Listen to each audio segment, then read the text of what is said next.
fandarana amin'ny mahatanorantsika dia manome fotoana anao eto amin'ny onjapeo ny mafm ny alarby 12 desambra amin'ny 4 ny lohevitra dia ny fanabeazana ara-pananahana feno mandritra ny orairay mivandana mifametana ny samy tanora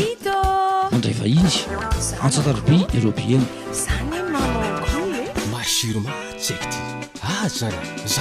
mitoy anaty pejy facebook ny fifanankalozan-kevitra tanora anao ny feo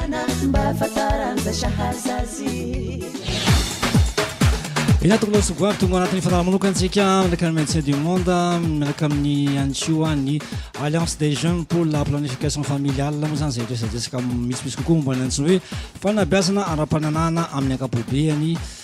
eto Madagasikara moa zany dia manambahiny tsika ho an'ny anio dia zareo avy amin'ny alliance des jeunes pour la planification familiale izay solotenan'ny Yandi sy Tania teny eto dia misy antio amin'ny iary moa zany misolotenan'ny UNESCO zay mivahiny eto amin'ny MFM amin'ity andro an'ity na raha hôtely Manadalo zany mivahiny eto amin'ny onjapeo amin'ity andro an'ity falmerabany mpiaino rehetrarehetra ny MFM manjoy ny fandarana amin'izao alarby folakandro izao ny tenako moa zany efa natsidiky ny animateur atao ihany on dit avy eo amin'ny alliance des jeunes pour la planification familiale ary Tania avy ao amin'ny tanora garantine ia dia falmerabanareo koa iary avy ao amin'ny UNESCO izay mikarakara indrindra amin'ity fanabeazana momba ny éducation sexuelle complète ity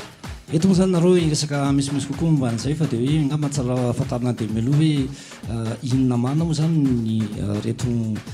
organisation misy anareo reto ny avy amin'ny alliance des jeunes pour la planification familiale mametrahako ny fontaina voalohany ngamba hoe inona zany zay eo amin'ny alliance des jeunes pour la planification familiale dia fikambanana tanora maromaro manao ny plaidoyer momba ny planification familiale ny jeune moa zany sy ny fanabeazana ara-pananahana na ny éducation sexuelle ary aonona fandraisana ndraikitry ny UNESCO koa zany zay ny UNESCO moa zany rantsana avy amin'ny ataontsika hoe ny ONU mikarakara ny ankizy ny misy nyreny izy io raha inona ny apport entiny amin'ity resaka ty ny UNESCO ndray dia sampana anankiray ao amin'ny firenena mikambana mikarakara indrindra araka nylazain'ny mpanentana teo mikarakara indrindra ny fanabeazana amin'ny fanabeazana zany moa dia ao anatin'izany ankizy sy ny tanora ary ny lehibe ihany koa fa sampana anankiray io satria tsy ny UNESCO ihany no manao ny fanabeazanao fa ao ny UNICEF ao ny fanabeazana amin'ny mahaolona ny UNFPA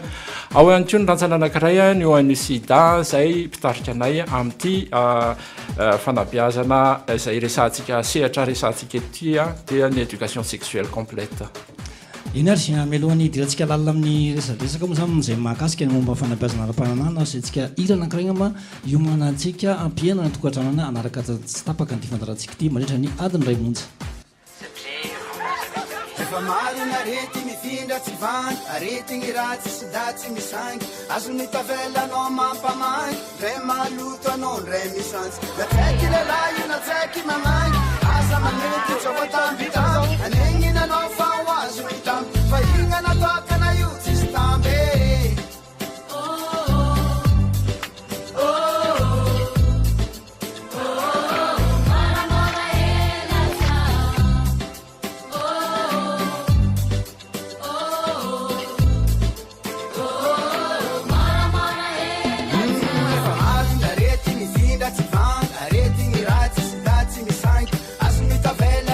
Pama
eny ary anatin'ity fandarana anankiray manokana ity moa zany dia afaka miditra vatana ihany koa tsika arakaraky ny fomba filaresadresaka eto mpiantsehatra eto moa zany dia afaka mandeha antsika amin'ny 034 72 716 62 averiko indray ny 034 72 716 62 nafandray amintsika zany ina tsy efatefatry ny fandarana iny hoa dia apetraka aodraroa amizay koa mafanatana ty fandarana ity zay momba ny fanabeazana ara-pananana asa hoe izy no hitondran'ny resaka voalohany avy eo amin'ny alliance des jeunes pour la planification familiale avesa nareo UNESCO sany amin'ny association tanora Quarantine drombadrombaka tena raha hoe mijery tantsika amin'izao dia mibetsaka manontany hoe fa maninona no resahana fanabeazana ara-pananana fa maninona ihany koa na misy ity fandarana mahatanorantsika ity raha mijery tarimariktsika dia hita fa Madagasikara dia eo amin'ny laharana 17 amin'ireo firenena manana ny tahambony amin'ny vokaloloatra maneran-tany araka ny World Atlas de 10 tovovavy iray amin'ny efatra eo anelanelan'ny taona 15 hatramin'ny 17 taona no mampiasa fanabeazana zany araka ny fanadihadinana ataon'ny PSI eto Madagasikara tamin'ny taona 17 maro ireo zava-miseho eo amin'ny fiainan'ny tanora na ho amin'ny tovolahy na ho amin'ny tovovavy natao ty fandaharana ity mba ahafantaran'ny tanora malagasy milaza mba ahafahan'ny tanora malagasy milaza ny zavatra ilainy sy ny zavatra andrasany amin'ny fanabeazana ara-pananana ary koa atsapany rehetra fa zava-dehibe ny fanabeazana ara-pananana raha tamin'ny taona 2014 nisy fanadidina natao teo anivon'ny firenena maromaro momba ny fandaharam-pianarana mahakasika ny fanabeazana ara-pananana dia nampiseho tokoa zany ny fisitrahan'ny mpianatra ny tsy fisitrahan'ny mpianatra zafady any an-tsekoly ny fanabeazana ara-pananana nefa ny hita atao aorian'izay fa mitombo ny fahalalàn'izy ireo ny mahakasika ny momba ny VIH/SIDA mahay mampiasa ihany koa izy ireo ny tokony ho izy ny kapoty mahay mandà ny firaisana ranofo raha mbola tsy vonony mitombo ihany koa ny fampiasana fanabeazanaizana sy kapoty miaina nisan'ny mpiray ranofo ary mihemotra kokoa ny firosoan'izy ireo ao amin'ny firaisana ranofo anampiko kely amin'ilay tanjon'ny fandaharana teo ny fandaharana mahatanorantsika zao efa eto amin'ny fantelon'ny fandaharantsika zao dia ny tanjona dia ny ampitombo fahalalàna mikasika ny fananana io fahalalàna io izay ahafahana ao arinao misafidy hampahalalàna tsara ny karazana fanabeazanaizana ohatra mety amin'ny tanora eo ihany koa ny hoe hanomezana torolalana ho an'ny tanora zany ny momba ny firaisana ranofo efa natsidiky ny mpanentana teo moa zany fa manana vahintsika monsieur Yary avy ao amin'ny UNESCO iresaka bebe kokoa momba ny fanabeazana ara-pananana satria izay moa zany loha hevitra tena resahana ao anatin'ny fandaharana tonga dia antany avy hatrany ny monsieur Yary hoe afaka faritanao ve hoe inona ilay atao hoe fanabeazana ara-pananana feno na ny éducation sexuelle complète ya misaotra ny anditsika nametraka an'izany fanontaniana mazava sady andonga atao hoe tsy fady fa ho resahantsika eto raha ny tena marina dia UNESCO no sampana iasako kanefa tsy amin'ny anaran'ny UNESCO no atongavaka eto fa indrindraindrindra amin'ny anaran'ny ministera izay tohanan'ny firenena mikambana amin'ny fametrahana an'ity fanabeazana ara-pananana ity ataoko farangososona aloha le hoe fanabeazana ara-pananana fa ho faritantsika ihany zay rehefa aveo fitambarana ho iaho satria maromaro zahay no manohana ny gouvernemanta amin'ny analan'ny ministera maromaro dia ao ny ministera ny fanabeazam-pirenena ministera ny fahasalamana ministera ny fampianarana arakasa sy ny fanofanana ary ao ihany koa ny ministera ny tanora sy ny fanatanjahantena raha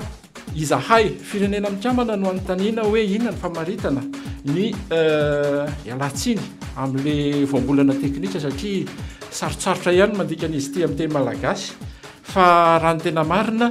dia éducation sexuelle complète izay ny fiantso azy amin'ny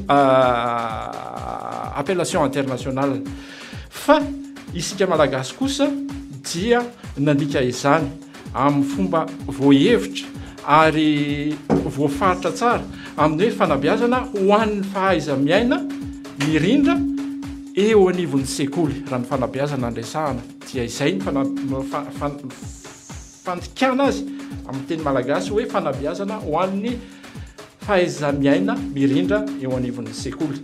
Angambany tsy hamaritra lavabe hoe inona marina moa zany fa izay anaran'izay ihany dia afaka hiteny amintsika hoe inona ny zavatra tena resahana ao amin'izany fanabeazana ho amin'ny fiarah-miaina mirindra zany. Miresaka ao anatin'izany tsika ny mampianatra ny mpianatra malagasy sady mahay no hendry any ohatran'ny fahamendrehana, ny fanajantena, ny fahatokisantena, fanajana ny asin'ny aina, ny fifanajana ary ny fahaiza-miaina mirindra. Izay anga raha ohatra ka adika amin'ny teny faran'izay tsotra ny atao hoe éducation sexuelle complète ho antsika eto à Madagasikara. Ny UNESCO nisy fotoana voaingana ihany izay namoaka hoe principe directeur internationaux sur l'éducation sexuelle.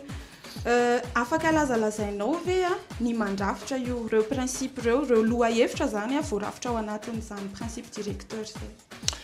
Ny principe directeur internationaux sur l'éducation sexuelle na ataontsika hoe ITGSE izay nivoaka tamin'ny taona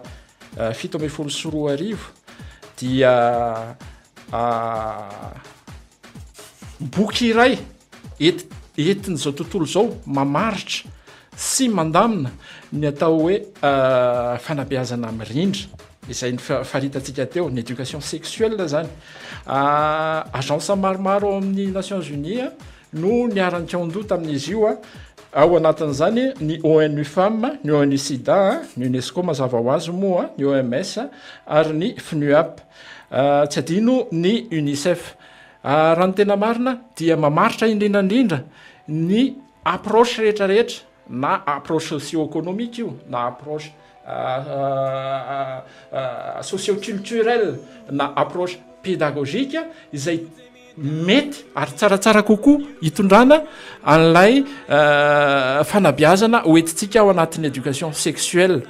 Manana thématique anankivalo izy io, lohahevitra, manana lohahevitra anankivalo izy io. Fa raha ho antsika eto Madagasikara ohatra dia ny efatra ihany no azomintsika amin'izy io dia ho hitantsika eo zany ao amin'ny fitondrantsika an'izay principe directeur zay ho an'ny zava-misy marina eto firenentsika eto Madagasikara. Mbola ho atsidika eo rehefa aveo moa zany izay lohahevitra efatra izay. Raha hoe ny mise en œuvre n'ilay éducation sexuelle complète eto Madagasikara nanomboka tamin'ny oviana ny tena hoe nampidirana an'izay tao amin'ny fandaharam-pianarana na nahoana nanomboka tamin'ny hoe phase pilote zany na nahoana nanaovanareo an'izay.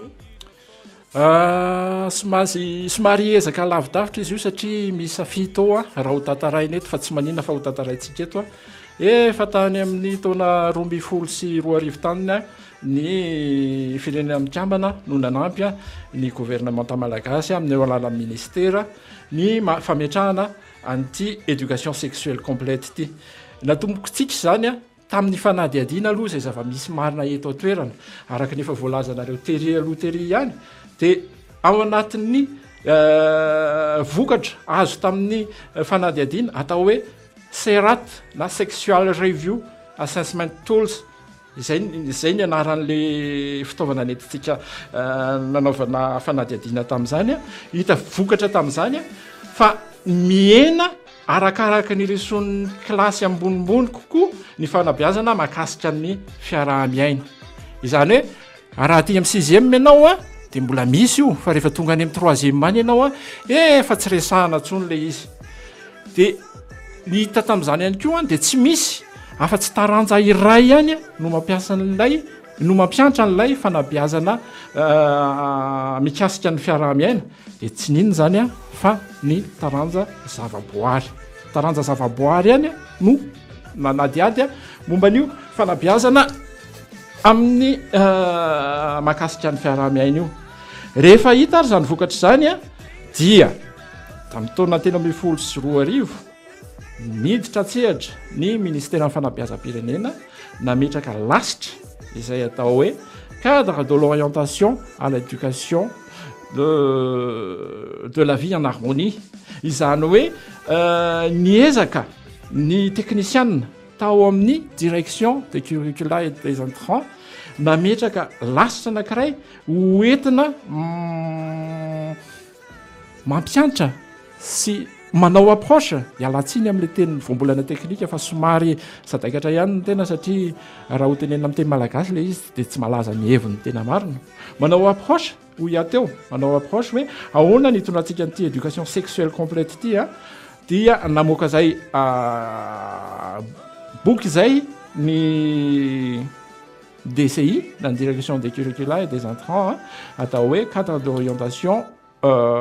stratégique sur l'éducation en vie en harmonie. Tamin'ny 2014 dia namoaka boky anankiray indray mbola boky vakiroka na hoe draft na hoe brouillon aloha ny tenenantsika azy eto satria fanangonana atotakevitra atreto no natao boky anankiray ho an'ny mpampianatra entina manampy an'izy ireo amin'ny fametrahana sy famolavolana ity fanabeazana amin'ny mahakasika ny fahaiza-miaina ity izany dia natao niaraka tamin'ny UNFPA na FNUAP zahay UNESCO ny ministèren'ny tanora sy ny fanatanjahantena ary tsy adino amin'izany direction nationale des établissements privés na ireo fianarana tsy miankina tamin'ny 2014 dia nandalo expertise ireo atotakevitra ireo ka izany expertise zany dia raha niasa tamin'ny école normale supérieure d'Antananarivo izany hoe université d'Antananarivo tamin'ny taona 2014 dia nandalo fisedrana indray ireo atotakevitra ireo izany hoe ny COEVH izany hoe le cadre d'orientation sy ny boky ho an'ny mpampianatra izany hoe guide pour les enseignants ka nandalo fisedrana ireo teny amin'ny draine roa eto à Madagascar dia vatovavy sy atsimo andrefana ka izany dia natao niaraka tamin'ny UNFPA tamin'ny 2014 dia namoaka boky indray ny boky draft vakiroka ihany izy io na hoe draft na hoe brouillon indray ny DCI ao ministère de l'éducation nationale boky izay atao ho an'ny ray aman-dreny ahafahan'izy ireo manohy ny fampianarana izay entina ty ampianarana mba ho entina any an-trano ihany koa zany boky zany dia nentina nangalana fankatoavana teo amin'ireo filan-kevitra siantifika ny ministera taty aoriana fa alohan'izany anefa dia nisy fangatahana nentin'ireo mpampianatra sy mpanabe hoe mba atao amin'ny teny gasy ireo boky efa vokatra zany hoe ireo boky anankitelo dia ny cadre d'orientation guide de l'enseignant sy ny document de communication aux parents dia nadika tamin'ny teny malagasy zany tamin'ny taona 2014 ary tamin'ny taona 2014 dia nisy ny fanofanana ireo mpampiovana ao amin'ny fanabeazana mahakasika ny fahaiza-miaina teo anivon'ireo draine anankifito izay andreketan'ny UNFPA sy ny ministèren'ny jeunesse et sport ary farany angamba atao hoe tsy farany janony eo fa farany-bolo itoy dia tamin'ny 10 septambra 2014 dia nakatoavina teo amin'ny filakevitry ny ministère ny fanabeazam-pirenena ireo boky anankitelo novokarin'ny direction des curricula et des entrants ireo mba ho azo ampiasaina manerana ny firenena eto faritra eto Madagasikara raha izay raha amin'ny ambangovangony ny étape anankifito nandalovan'ny éducation sexuelle complète teto Madagasikara. Iny ary angamba isendriketsika sady anaraka dokam-barotra kely dia avy eo mino era kely ihany koa dia miverina anatin'ny atao hoe resadresaka indray ianareo mparay anjara eto amin'ny FM.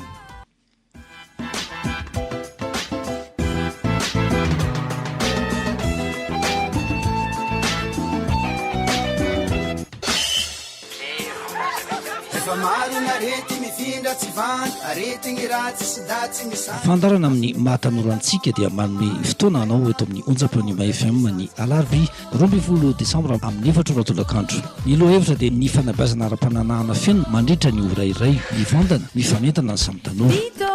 andray vahiny antsatarobia eropiena masiroma tsekty zara zanakanao mitoy anaty pejy Facebook ny fifanankalozan-kevitra tanora anao ny feo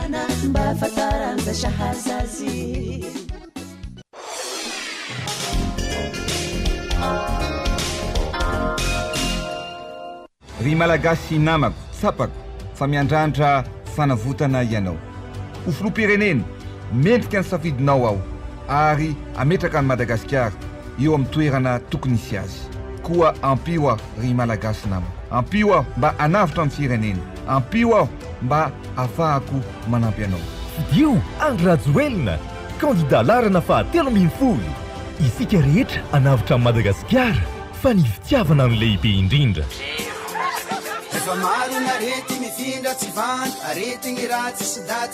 fandarana amin'ny mahatanorantsika dia manome fotoana anao eto amin'ny onjam-peonima FM ny alarobia 12 desambra amin'ny 4 ny loha hevitra dia ny fanabeazana ara-pananahana feno mandritra ny orairay mivondana mifanentana ny samy tanora andray vahiny antsatarobia eropiena masiroma tsekty zara zanakanao mitoy anaty pejy Facebook ny fifanankalozan-kevitra tanora anao ny feo Vito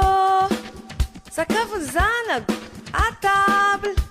ndraso aloha neny asambola tsinona be fa boky hoatsy amin'ny chambre koatsy anao Facebook saromeo nkatiko aloha tondreo za amin'ny roa mazoto daholo nareo biso fa misy adiny kely karneny mpanjakamaky isan'andro lavo zao miteny hoe kirara iny foany mandavatony fosanapony ny andaniny fotony fa raha mba mety moa vola rehefa misy ivitanjorta retrosis ao fa ataoko falineny rehefa mizara bulletin moyenako amity ataoko 20/20 vato mandondony anao tanora fanaiko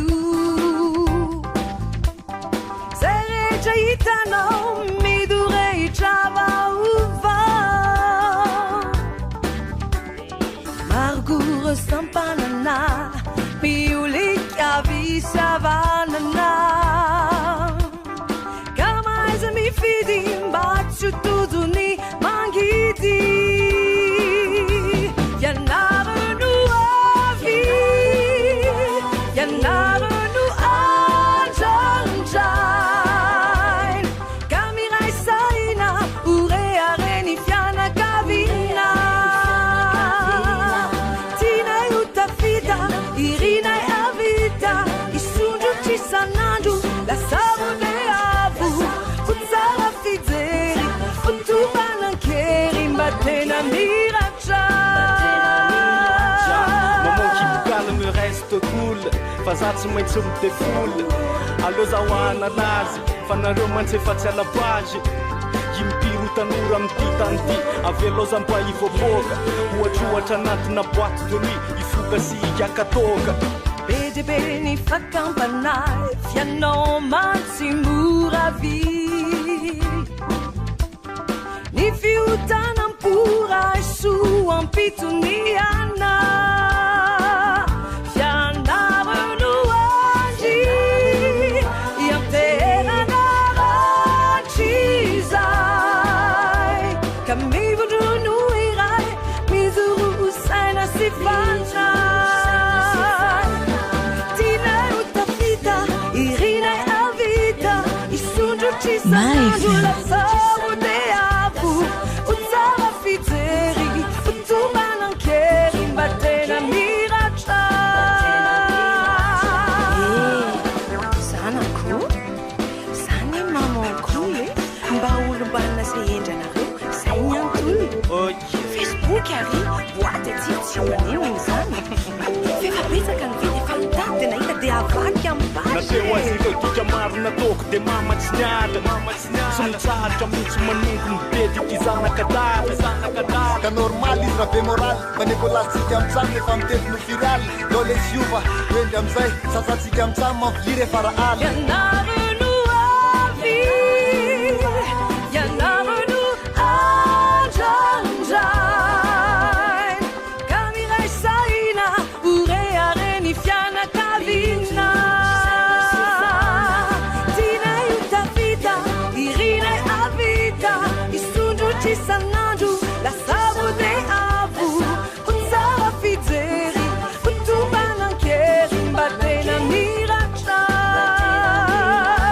venanteraka ndratsika anatany fandana antendroany ety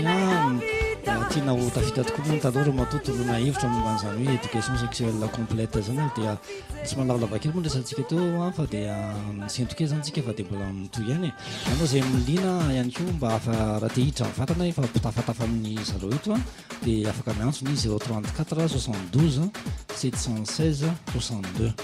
eny ary sy misy ny ary atao amin'ny UNESCO zany no resaka lehilahy miresaka teo dia ny andriambavilanitra koa zany ny taniazo association tanora garantine dia misy ny alliance des jeunes pour la planification familiale ihany koa zay soloany tena ny andi no miresaka amintsika eto dia toy izany draka mba ndeha resaka teo ary nandreny zao ambara manaraka ie mbola ametraka fantaninany ary ihany momba an'le rehetrarehetra teo inona ny fanampiana ataon'ny UNESCO amin'ny fametrahana an'io fanabeazana ara-pananana feno io ia misy ohatranao nametraka an'izay fanontaniana izay araka ny lazaiko teo moa zany dia eny e UNESCO tsy maninona fa UNESCO aloha no eto fa ny kasikety anankiray hoetiko dia zahay Nations Unies mihitsy no manampy atsika mianakavy na ny ministère io na ny organisation ONG io na ny société civile ihany koa eo monitoring andeha nga ataoko hoe inona no zavatra hoentin'ny Nations Unies ny agence des Nations Unies rehetrarehetra amin'ny fanampiana amin'ny fametrahana anti éducation sexuelle complète ity manohana ara teknika zahay manohana mitondra fanampiana ara teknika fa tsy hoe manohana ara teknika zahay amin'ny izay fifitianana loha hevitra rehetrarehetra hoentin'ny tsy manao politika fa angambany hoe hery-velona partie prenante eto Madagasikara amin'ny ty fametrahana ny éducation sexuelle complète ity manohana ara teknika zahay raha tsy teny fotsiny hoe amin'ireny fanamboarana ireny document rehetrarehetra atotakevitra rehetrarehetra reny amin'ireny fanamboarana ihany koa fitaovana eto mampianatra izany éducation sexuelle complète zany ary manohana ara teknika ihany koa zay amin'ny fizarana ireo document azo atao hoe taratra ihany amin'ity fametrahana ny éducation sexuelle complète ity document any ivelany sady misy midra kely resaka amin'ny ary eny ary tompoko manao tompoko miarabanao tompoko vonaisaka ambany tany eny tompoko miananao saika antany hoe le curriculasa le boky nataonareo io dia niarahana tamin'ny tanora dia izay fanontaniana voalohany dia fanontaniana faharoa hoe mamaly ny besoin'le tanora zay io zay misaotra tompoko curricula eny ary ameko ny tanora aloha angamaloha mamaly an'le izy dia avy eo hanampy an'izay ho tenen'ny tanora tonga aloha zany dia valiko any amin'le fanontaniana faharoa hoe mamaly ny besoin ny tanora fe mila fantatra aloha hoe inona aloha zany ny ilain'ny tanora betsaka be dia be tsika tanora ny hoe te afantatra bebe kokoa tsy manana information mihitsy ny momba ny hoe fanabeazana ara-pananana tsy manana information mihitsy ny momba ny fahasalamana ara-pananana dia tanjony ny fanabeazana ara-pananana feno dia ny anomeany izay information zay ahafahantsika hoe mandray fanapa-kevitra ho amin'ny vatantsika ho amin'ny fiainantsika amin'ny akapobeany oui manampy an'izay teneniny tena makasitraka makatelina satria tafitany amin'ny andia le zavatra tsy nataonay Nations Unies ialako tsiny amin'le somary fifanampiana kely majinjinga tsy nataonay Nations Unies fa nanampy kosa zahay Nations Unies zany tamin'ny famokarana ireny boky ireny amalino fanontanianao ary aho hoe nataony araka tamin'ny tanora ve raha hiteny fotsiny aho hoe atotakevitra izany hoe nisy fanangonana hevitra maromaro tao ary raha mitenitsika hoe fanangonana hevitra dia tsy maintsy zany isika nanantona izay olona rehetra azo nangatahana hevitra tao anatin'izany ny tanora, tao anatin'izany ny fikambanan'ny tanora, tao anatin'izany ny ministeran'ny tanora izay nyteneniko tery hoe ministeran'ny tanora sy ny fanatanjahantena, ary mbola nyteny ihany koa teo hoe tao anatin'izany koa ministeram-ponina. Noho izany raha atamatrintsika izay rehetrarehetra izay a dia tao anatin'ny tao isika tanora rehetrarehetra tao anatin'iny fanehoan-kevitra iny. Ny fanontanianao faharoa voalohany angamba izay nivaliko teo izay fanontaniana faharoa dia hoe besoin tanora ve a no nampidirina ao anatin'io curricula io. Tiako ny manamarika Ina sady mandray antsantsika no mitoy. Ina toko manao na toko. Allo, manao na toko. Toko resanao. Saika mba ametraka fanontaniana mahakasika an'ilay fandaharana azafady. Ina toko. Eto ny fanontanianao. Fanontaniana voalohany aloha dia hoe le lazainareo hoe misy lohahevitra efatra no nazonina fa mbola tsy voateny izany hoe inona le lohahevitra nazonina dia afaka fantarina ve hoe inona ny anton'ilay izy resaka hoe kolontsaina malagasy ve sa zavatra hafa satria mantsy ny matetika ny olana dia ny tiana horesahana ihany mahakasika an'ilay fanabeazana ara-pananan'ny tanora nefa tsy tiana horesahana daholo le tokony ho fantatry ny tanora izany e. Na hoe matetika raha hoe olon-dehibe no mampita an'ilay fanabeazana na amin'ny alalana fitaovana boky sy ny sisa dia tsy dia lazaina mivatana ilay izy tsy atao direkta izany. Dia izay nefa mety tsy azahoana vokatra tsara dia manahoana izany raha ohatra hoe efatra fotsiny lohahevitra ho ampitaina amin'ny tanora dia mety ahitana vokany ihany ve izany sa hijanona ohatra ny hatramin'izay ihany. Ohatra toko. Eny ary misitranao nametraka an'ilay fanontaniana mahafinaritra be satria efa miditra lalindalina kokoa raha ny fijery azy hoe inona le lohahevitra anankiefatra. Lohahevitra anankiefatra aloha dia tiako ny manamarika fa mizara anankiroa indray ilay izy dia misy ny ho an'ny tanora. Andao anga teneniko hoe latsaka ny 5 taona dia misy ho an'ny tanora mihoatra ny 5 taona izany hoe ny ankizy mianatry amin'ny collège sy ny ankizy mianatry amin'ny lycée. Marina dia marina tokoa fa zavapady ho antsika ny resahana eto zavapady satria eo ny ray aman-dreny eo ny anadà eo ny olona tsy azo iresahana izany kanefa raha ny fivoaran'ny toetrandro sy ny teknôlôjia no resahana dia tsy ny tanora indray no ampianarina an'izany fa ho taraiky indray sika olon-dehibe raha iresaka an'izany fa nefa ho mariako kosa fa misy fomba nentina nanakekezana izany fomba fiteny izany na hoe approche communicative nentina mitondrana an'ilay fanabeazana dia hita fa hipetraka ilay izy. Raha hiteny aminao hoe mety efa nanao famakiana teny amin'ny internet ihany ianao hoe les principes directeurs de l'éducation sexuelle internationaux de l'éducation sexuelle manana thématique anankivalo zahay ao amin'ny Nations Unies ao fa ny efatra tamin'izay ihany no nampiasaintsika tany amin'ny le sokajy-taona latsaky ny 5 dia tao le approche socio-culturelle dia tao ny approche socio-économique dia tao ny approche didactico-pédagogique raha tsy resaka vady izay isika ireo zany dia natao approche par niveau d'âge ho an'ny primaire tsy natao teny andratra sofina ny teny ampiasaina tao fa natao teny arak'ilay famaritana teo teny mihaja sy mifanaja ampahendrena lehibe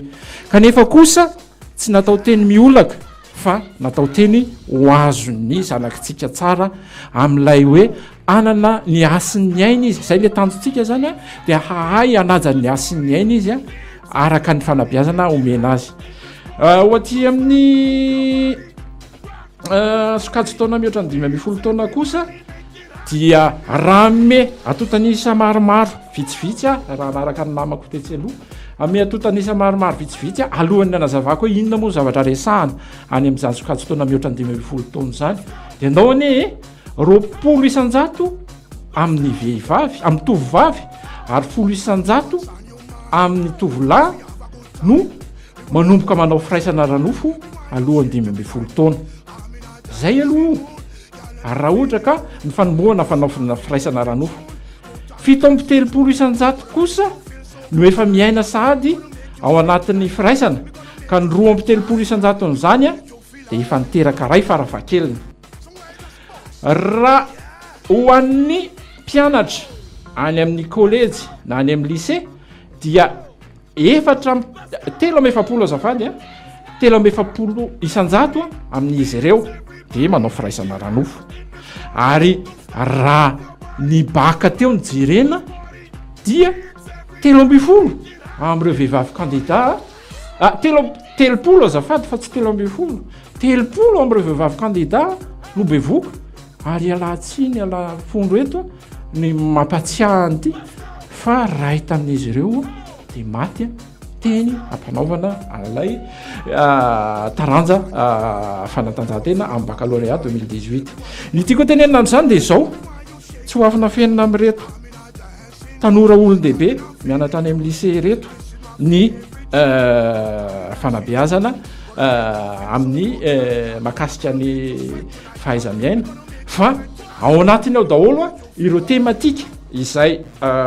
ao anatin'ilay principe directeur ananan'ny Nations Unies donc hoe hojerentsika hoe inona ny ao anatin'izany ary amin'ny taranja malagasy ohatra dia ataontsika ao anatin'izany ny mariage aloha loatra ny voaka aloha loatra na grossesse précoce ny égalité des genres ary ny abus sexuel raha amin'ny SVT dia ataontsika ao ny étude de la puberté de la menstruation ny fistule et fistule vésico-vaginale hitanareo amin'izany le izy fa tsy nafempenina nitenenina araka ny tokony ho izy tokoa le izy hoe izay le izy tsy ho tantaraiky lavabe eto fa fohy ny fotoanantsika fa omeko ny tanora indray anga hoe inona no mbola azotsika resahana somary iverenako kely le fantanian'le olona teo le hoe loha efatra tao anatin'ireo valo ireo ihany no efa tafiditra zao azonao fitinana vetivetika hoe inona ireo loha efatra ireo dia inona ny hoe olana tsy ataoko hoe sakana fa olana rencontré-nareo zany fa hoe fa manina no efatra fotsiny no tafiditra amin'izao fa tsy izy valo eny ary misy oatra ny andia soa ihany fa efatra fa tsy tonga dia valo efatra dia atsaraintsika ho enina dia ataontsika valo amin'ny manaraka fa ny efatra aloha angahy satria araka ny tenantsika tary amin'ny voalohany teo dia hoe zava-pady ho amintsika malagasy tsy resahana eto ty nany hoe éducation sexuelle complétité dia alao ataontsika efatra ihany dia raha patsahivoko ihany le izy teo dia hoe ao ny loha hevitra voalohany dia ny ara-tsosialy sy ny ara-pomba na culture dia ao ny faharoa dia ny ara-tsosialy sy ny ara-économika dia fahatelo dia ny ara-pédagogika zany hoe fanabeazana dia ny fahaefatra ny ara-pitaovana hoentina manabe ao anatin'ny éducation sexuelle complète reo ihany aloha satria nahoana satria ho iaho hoe reo ary dia efa sarotra be no mampiditra azy sarotra be mampiditra azy eo amin'ny resaka ao amin'ny sekoly fa sarotra be ihany koa ny miresaka aminy eo amin'ny ray aman-dreny mpanabe fa na izany naty zany ary nefa dia efa teo akaiky teo lay document de communication pour les parents na ireo atotan-kevitra hoentin'ny ray aman-dreny mampita ny fanabeazana ao ivelan'ny sekoly amin'ity fanabeazana mahakasika ny fahaiza-miaina ity zay ny efatra ataontsika enina dia ataontsika valo izy amin'ny manaraka fa inona ny olana goavana amin'ilay izy dia raha eto andrenivohitra dia eo ny fivoarana na teknôlôjia dia moramora na dia tsy any ampianarana ary nresahana fa na dia tsy any an-trano ary nresahana fa na dia amin'ny ankizy amy ankizy dia tafita le hevitra fa ny olana kosa dia tsy accept dia tsekentsika ololehibe izay fifanankalozan-kevitra amin'ny ankizy izay fa lasa misy ny kiafinafina amin'ny ankizy sy ny olondehibe dia sakana anankiray hoentintsika mametraka an'la fanabeazana ary lasa defi le izy ho antsika hoe ahoana no andratratrarantsika le fifandraisana tsy amin'ny ankizy sy amin'ny ankizy ihany fa amin'ny ankizy sy ny olondehibe ihany koa zay le amin'le ara-kolotsaina amin'ny ara ekonomika anday dia tsy dia tafita lavitra any amin'ireo tanora ilay fanantanana ataontsika no ny sakana ara inona ny tena ekonomika ara ekonomika aloha ngatao an'izay dia amin'izay tsy misy dikateny hafa ara ekonomika satria andao anga hoe tsy manana radio izy nona azy na tsy tafakatra ty amin'ny tanan-dehibe izy maheno an'izany dia lasa manaonao foana izy any amin'ny faritrany dia lasa problème anankiray zay ho an'ny lasa olana anankiray azafady ho an'ireo tanora tsy takatry ny fanentanana olana fahatelo dia fitaovana entina ho an'ny faritra vitsy ihany no zakany fanohanana ataon'ny firenena mikambana izany hoe région pilote ihany no ho vitanay inona le olana ary le olana fanapahary anazy eto amin'ny faritra 2020 ka mila isika fanohanana tsy ho an'ny ministera sy ny gouvernementa ihany fa ho an'ireo namana mpanohana ihany koa amin'ny fametrahana an'ity éducation sexuelle complète ity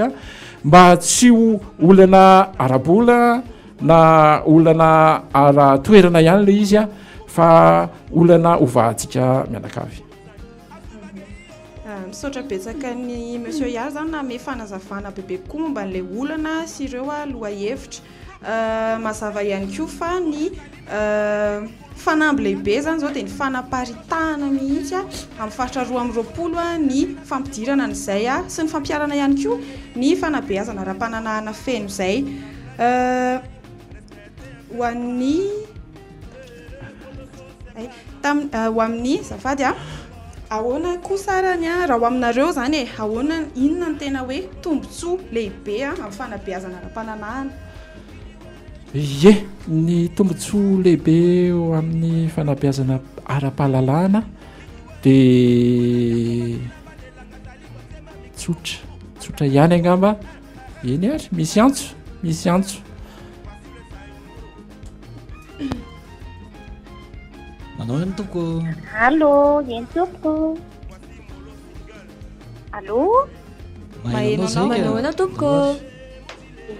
saika andray hiditra amin'le fandaharana zafady efa tafiditra ianao dia ametraka fanontaniana kely fa naheno an'le antotany isantenenareo tery amin'ny voalohany sy tenatenany moa zany dia lasa saina hoe iandryandry zareo ho tonga any amin'ny 15 taona na ho tonga eny amin'ny lycée ve zany vao iresaka azy mahakasika an'le izy fa tsy hampianatra anazy mahakasika an'le hoe fanabeazana ara-pananahana satria nareo zao miteny hoe fanabeazana ho amin'ny fahaiza-miaina dia tsy haiko hoe mahalaza an'le resaka ara-pananahana ve le fahaiza-miaina zay angambany misaotra betsaka anao tamin'ny fanontaniana tsy hoe iandry an'le tanora ho tonga 12 taona na ihany koa hoe iandry ny any ampianarana foana fa le izy manomboka ao an-trano manomboka amin'ny fanabeazana ao an-trano izany hoe alalahana mihitsy ny firesahan'ny ray aman-dreny sy ny zanaka raha itao fiarahamonina malagasy somary mbola sarotsarotra manahirana izay le hoe miresaka fananahana ray aman-dreny sy zanaka izay fa nefany mila tapahana ihany koa zany izay sakana misy eo amin'ny ray aman-dreny sy ny zanaka izay satria misy ray aman-dreny sasany tsy mahafantatra mihitsy zavatra ataon'ilay zanany satria le zanany tsy mahasamy resaka satria indraindray hoe masika le ray aman-dreny na hoe somary strict zany fa mila hoe miainga avy ao an-trano mihitsy zany le izy alalahana le izy ray aman-dreny tonga dia mahasamy resaka amin'ny zanaka ny zanaka ihany koa tsy matahotahotra fa miresaka malalaka amin'ny ray aman-dreny izay aloha ngambany dia ny avy eo moa zany any am-pianarana efa andalana moa zany hoe ametraka ny fanabeazana ara-pananahana feno dia fameno le izy satria na any am-pianarana ihany koa dia manome fanabeazana feno ho an'ny tanora ho an'ny fiainana tsisy tsy fianarana ihany fa ny fitondran-tena sy ny sisy dia mifameno ohatr'izay zany le izy entiko anampina ny fanazavan'ny namako tanora teo dia hoy ianao hoe iandry eny amin'ny lycée ve ary zay vo ahafantatra le zaza hoe le zaza avy lehibe hoe ay ve zany izy io fa andao nga ho averiko aminao fanontaniana dia hovaliko ihany rehefa aveo hoe andao anie ho ataontsika ao amin'le zaza ao mitaona fahafito na le 7e mbola misy moa zao ny CPE na le 7e dia ho agasintsika le atao hoe relation sexuelle izay relation sexuelle zay raha atao midika teny malalaka dia lasa hoe firaisana ranofo zany firaisana ranofo zany raha amin'le zaza tsy midika ininina mihitsy zahay fa mila nefa ao anatin'lay fanabeazana hoentina dia mila hazavaina amin'ilay zaza tsy kelikely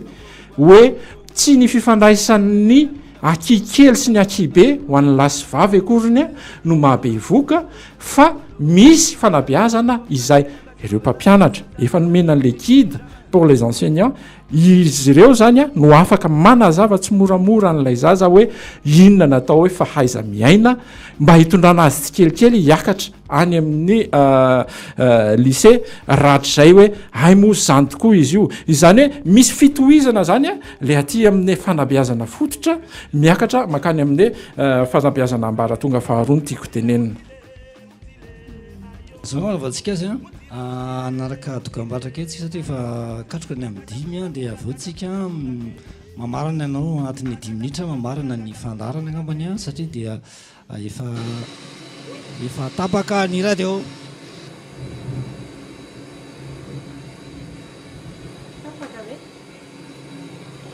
misy l'improviste appelé fanontaniana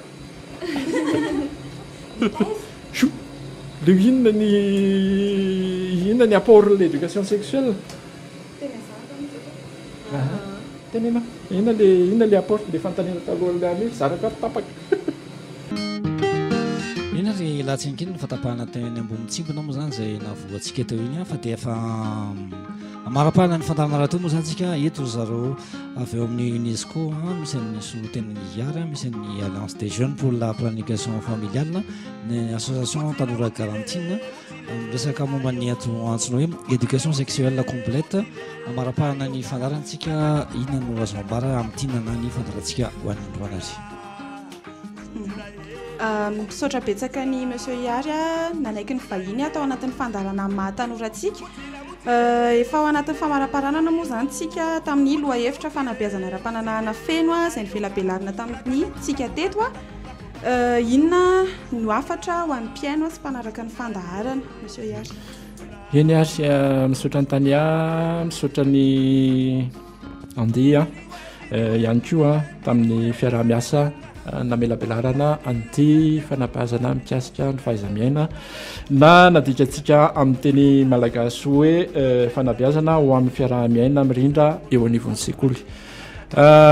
marina fa izahay tao amin'ny Nations Unies dia isan'ireo sampana raha tsy teny fa hoe tao koa ny médecins du monde nametraka ny fanabeazana éducation sexuelle isan'ireo sampana voalohany zahay fa nefa miandry anareo faharoa sy fahatelo sy fahaefatra ihany koa fa raha nitanjotsika dia raha tsy jery fotsiny ny plan national de stratégie pour les adolescents et les jeunes tsika dia tsy mifarana zany raha tsy amin'ny 2020 ary ny plan sectoriel de l'éducation izay misy rubrique anankiray ny éducation sexuelle complète dia tsy mifarana zany raha tsy amin'ny 2022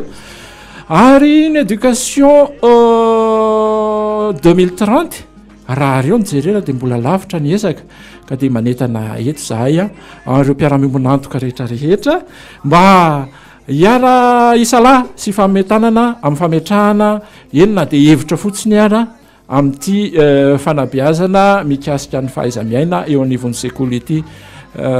mino zahay fa kely ihany izay vitanay izay fa isika rehetra miaraka dia mitondra amin'ny fanabeazana ho an'ny ireo zaza tanora eny fa na ny lehibe koa aza eo amin'ity fanabeazana ity makasitraka indrindra tompoko inary zareo avy amin'ny UNESCO zany isaona be tabe indrindra ihany koa antony zay fanamelabelaraka-hevitra zay mbola isy ny fotoana moa zany eo amin'ny ataon'ny onjam-peo ohatra ny aritsika dia misotra ihany koa ho an'ny izy amin'ny raha vavy mivahity eto sa mbola isy anampina roa vavy an'izay resaka izay amarantsika azy tsisy tsony iny ary tapitra reto fandarantsika raha fa dia mametraka ny mandra-piaino atsika aminakafa dia misotra ny nareo zay niditra nitsery raha mivatana tamin'ny azotarobe ihany koa tompoko fa dia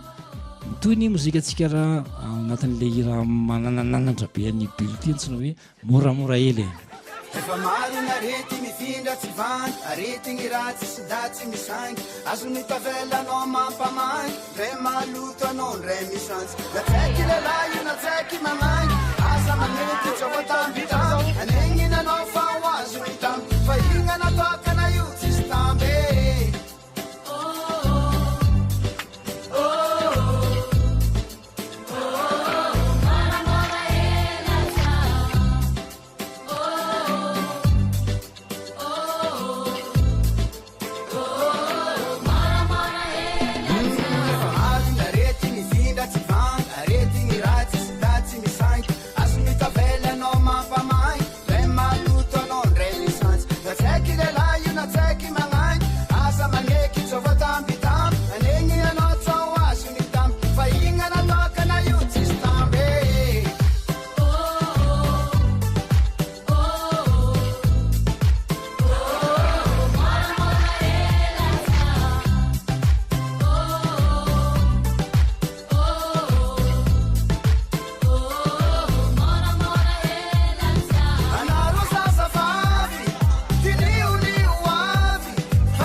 zava-madomely tsy animba